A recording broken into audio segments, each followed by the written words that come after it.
Hello guys, magandang araw sa inyo. Sunday ngayon. So day off ko ngayon. No? So for this video naman po, usapang hubs naman ang itatalakay natin for today.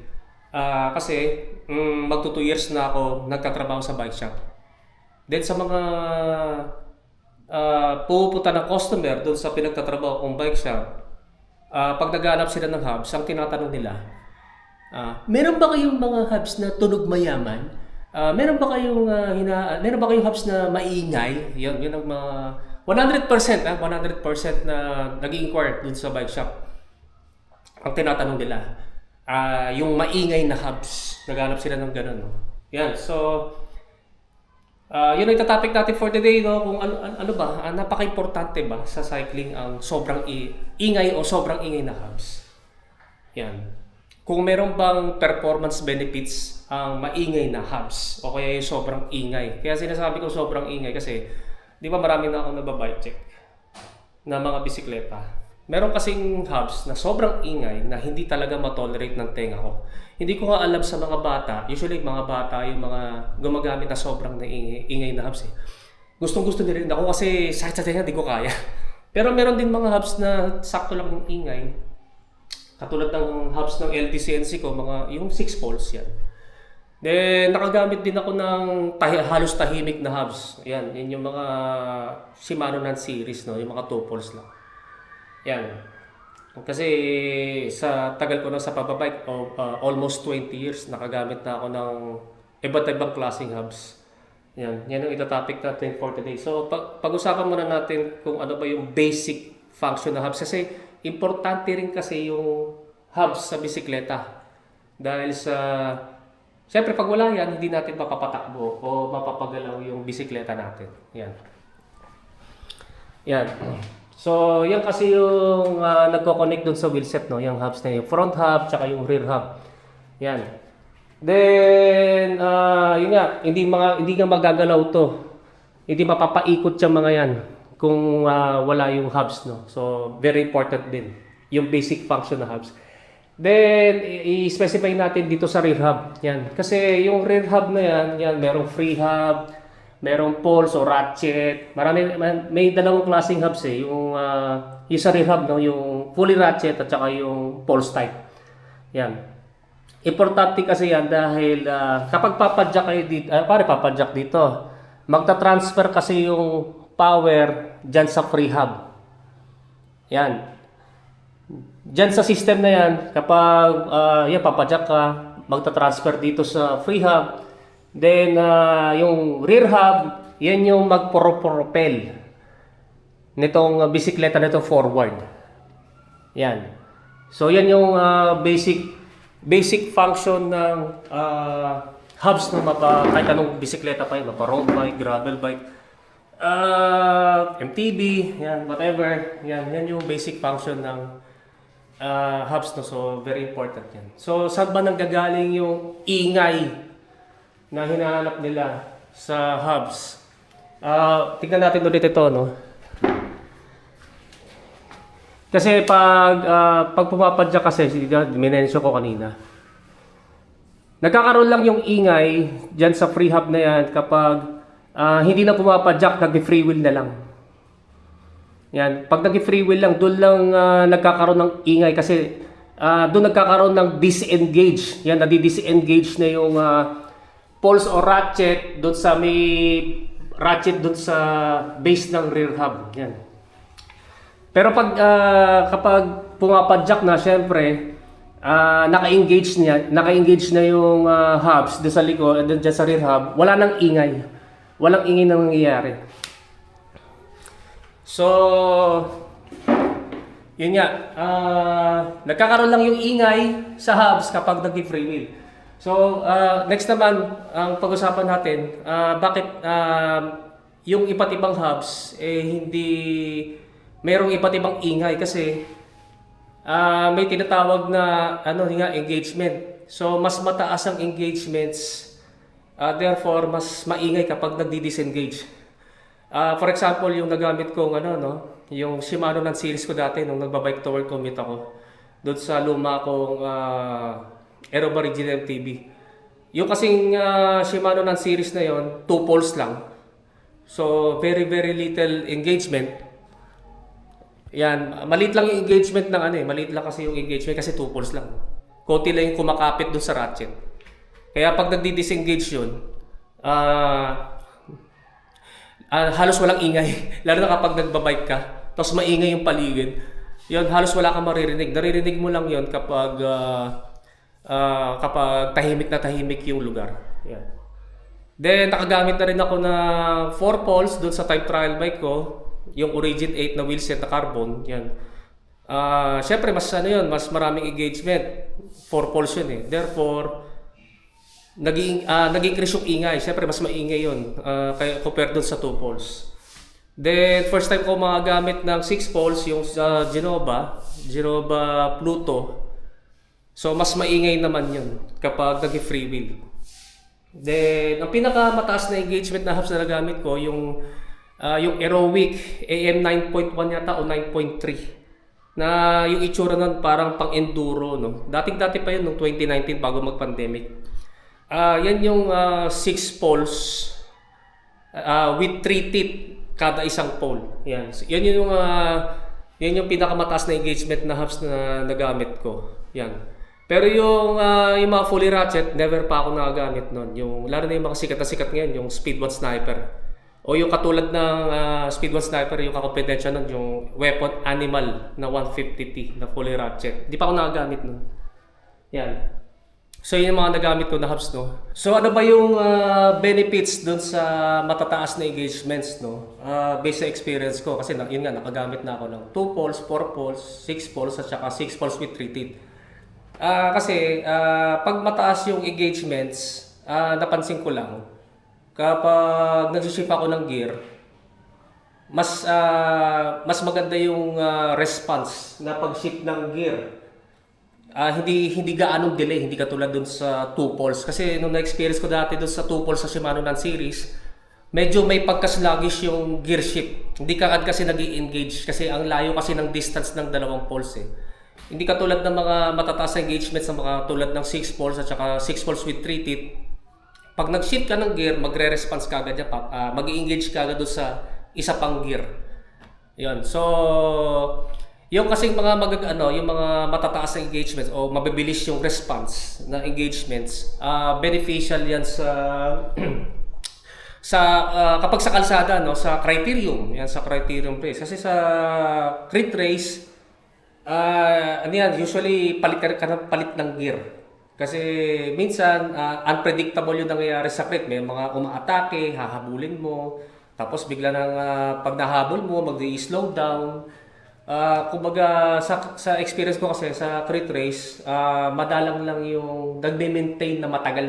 Usually papalit-palit yan ng bilis. Yan, biglang bibilis, biglang bababa ang speed kasi nga nag-aabang-abangan sila. Yan. Yun kasi na-experience sa crit dati. Yan. So, doon ko naramdaman yung benefits ng mataas na engagement. So, responsive dun sa pag-shift ng gears. Lalo na pag magre-remate na, syempre mag-shift ka rin ng gear doon. Yan. Then, although na hindi ako nagtitrail, no, pero feeling ko beneficial din yan sa pagtitrail. Yan sa XC. Dahil syempre, paiba-iba yung elevation. Therefore, paiba-iba rin yung nag-shift ka rin kasi ng gear doon. So, yan. Pag mataas ang engagements, mas makakapag-respond yung hubs mo pag nag-shift ka ng gear. Yan. Hindi katulad doon sa mabababa engagements. Yan yung nakita kong benefits no. Pero kasi since hindi na ako nag-crit race, hindi naman ako nagtitrail, time trialing lang ako. So, syempre pag nagta-time trial ako, ang interval na ginagamit ko, zone 4. Yan, zone 4 o threshold dyan sa Bermosa. Syempre pag nagte-threshold ako, training sa Bermosa, padjak ako ng padjak niyan. Kahit sa mga likuan dyan sa Bermosa, hindi ako nagmi-minor. Padjak pa rin ako ng padjak niyan. So, nag-free wheel lang ako kapag nasa U-turn. Pag pupunta na ako sa U-turn, pagliliko na. Yan. Pero ilan ba yung mga U-turns nun sa Bermosa? Alam ko dalawa lang. Dalawa lang yung U-turn slot doon sa Vermosa. So, siguro mga 95% na pag-iensayo ko doon sa Vermosa, puro padjak yon. So, 95% na pag-iensayo ko, naka-engage. Yan, naka-engage yung hubs ko, yung free hub niyan. Naka-engage yan. So, syempre, alam naman natin, pag naka-engage yung hubs, walang ingay yan. Walang ingay. So, napaka short time lang na nagiging maingay hubs dahil nga nag-U-turn lang ako kasi pag nag-U-turn ako dyan sa mga U-turn slot sa Vermosa, ilang segundo lang. So, ilang segundo lang yung maririnig yung ingay. Yan. Yan. At saka since na time trialing ginagawa ko, puro padjak yon, hindi naman puro free wheel, hindi ko na kailangan ng sobrang taas na engagements sa bisikleta ko, no? Sapat na sa akin yung 6 poles. Okay na yung 6 poles na yan. Yan. So, para sa akin, hindi ko na kailangan yung mga sobrang taas na engagements. Yan, katulad ng Speed 1 Sniper, yung mga triples with 3 teeth na mga Hassins Pro 7 na sikat ngayon. Yan. So, ang next naman, na pag-uusapan natin kung sobrang importante ba yung maingay na hubs? Para sa akin kasi hindi importante para sa akin yung sobrang ingay na hubs eh. Kasi unang-una sa lahat, pagdating sa performance, wala kasing performance benefits yung ingay eh. Kung pag-uusapan yung ingay, yung engagement, yan yung performance na magiging benefit. Pero yung ingay, yan yung parang waste product lang yun eh. Waste product lang yun kapag hindi ka na pumapadjak. So, insignificant sa performance yung maingay na hubs. Hindi ko lang alam kung bakit gustong-gusto nila na mga sobrang ingay na hubs. Kasi pag nakikita ko sa TikTok, yan sa mga video sa TikTok, puro ang pinopromote nila sa hubs, ingay. Dapat kasi kapag nagpo-promote ng hubs, ang pinopromote yung engagement. Ang nangyayari kasi, ang pinopromote yung ingay. Ayan, sa mga may although na hindi naman ako against sa gustong-gusto na sobrang ingay, no. Mag-comment na lang kayo kung ano ba yung factor, yung key factor kung bakit gustong-gusto ninyo ng sobrang ingay na hubs. Kasi ayoko talaga ng maingay na sobrang ingay na hubs eh. Ingay lang, sakto lang, pero yung sobrang ingay, di ko talaga gusto yung sobrang ingay. Then isa pang napansin ko sa mga ganyan na hubs, yung mga Speed 1 Sniper at saka yung Weapon Animal 150T na mga sobrang ingay na hubs. Kasi dati kasi may paninda kaming Weapon Animal na katulad ng Speed 1 Sniper. Nung inikot ko yung free hub doon, ang kunat. Hindi katulad sa mga 6 poles, pag inikot ko yung free hub, suabe. At saka napansin ko, since na marami na akong sa sound check na mga rigid MTBs na naka Speed 1 Sniper, ang bilis huminto. Kumbaga yung free wheel nun, short time lang, hindi katulad sa mga 6 poles na matagal lang free wheel. So nakikita ko kasi dyan, kasi nga yung mga katulad ng Speed 1 Sniper, ang taas kasi ng friction. Lalo na kapag nilagyan ng power spring. So pag nag-free wheel ka, napakataas ng friction nun, tapos mas mabilis ka mag-slow down pala, yun ang pansin ko, no? So, kapag nasa crit ka, medyo malalaspag ka pala doon, no? Kasi kapag nag-crit ka kasi, as much as possible kasi, mag-preserve ka ng energy para sa remate sa dulo.